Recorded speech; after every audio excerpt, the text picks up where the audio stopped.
we were working, we were here, we'll say the guy straightens his arm out. Maybe I wasn't able to trap him, So now I might want to switch things and start to look for the Kimura.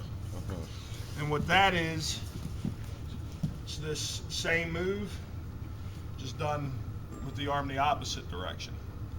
All right? So now, when I look to trap this, I'm going to come in this way and grab this shoulder from the top. There's a few different ways to finish this thing, and I mean, I can already feel this is tight on him.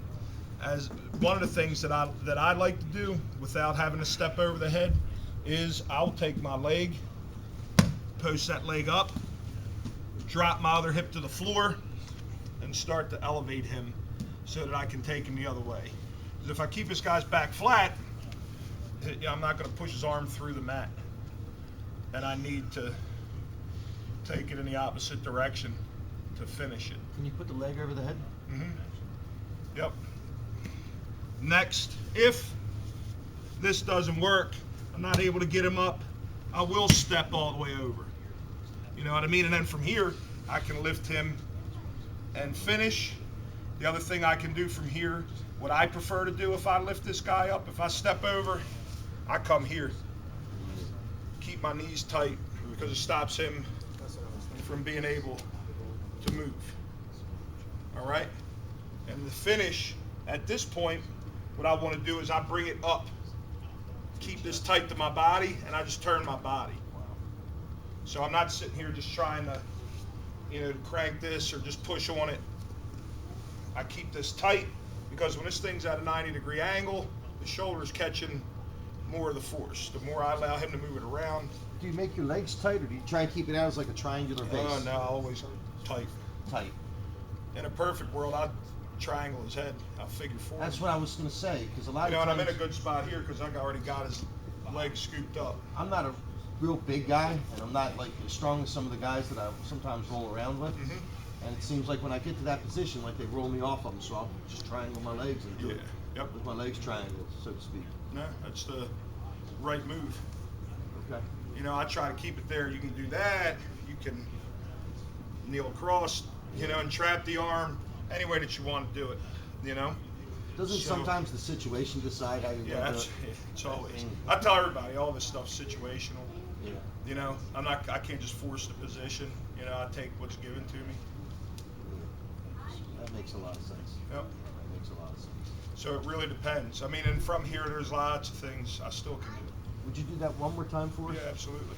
Please. So, and there's a way, like when I first learned this, we were with Hickson at the time, Shogun Gracie, and he showed me a way from trapping the arm. Like sometimes when you end up in a position where this guy's in here trying to work, I might try to scoop this arm up and keep control of it. So when I scoop this thing in and I get this in here and I wrap this up, I like to have this here. Wow, that's awesome. Just because it's hard for the guy, he can't straighten his arm. When your arm, when your arm is bent like this, there's no strength.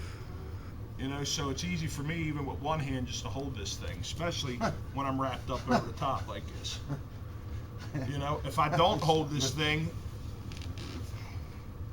it's coming out. Wow. And the same thing here. If I hold at this end, he's going to be able to get out. I always want to control by the wrist. So it momentarily detains it. Yeah.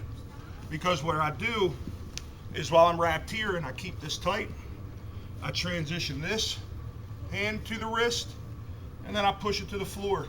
And as I push this hand, I just wrap around. Thumb again. So that I have it, yeah. And this one, it's not as important with the thumb, but I still like to have it here where you'll really notice a difference is if I was to step over and let's just go here instead of yanking your shoulder around. If I'm here in this position and I'm fighting to get this, if I'm here and Jamie's holding on or really defending, this honestly is weaker than this. Because when I start pulling, this sometimes, you're like it kills your thumb to get this arm out of here and to keep it out. So without that thumb in there, makes it easier for me to be able to pull on this thing. It's a lot less painful. Let it go away. Yeah. So, John, maybe you could show, just so everybody can see what happens when his arm does pop out, just so they understand the dynamic of that shoulder that's about to snap out. yeah, it You ain't. can just show them It's that not real fun. quick, just But so they can understand that. yeah, anybody that saw Frank and Minotauro can understand it pretty well. But you know, we'll just say I'm here again. You know, and for the drill's sake, you can even start in this position on the wrist, keeping this tight. To bring the free hand that's not holding on, attack his wrist, push it to the floor, and as I push this hand, I'm just going to wind inside. It's already where I need it to be. Okay? And then what we'll do from here, from the shoulder, step up, drive him over, both knees on the floor, pinching tight. Bring this to your body, and then finish. I like that a lot. All right? Yes, sir. Questions? All right, let's try it. That was the one you were trying to do.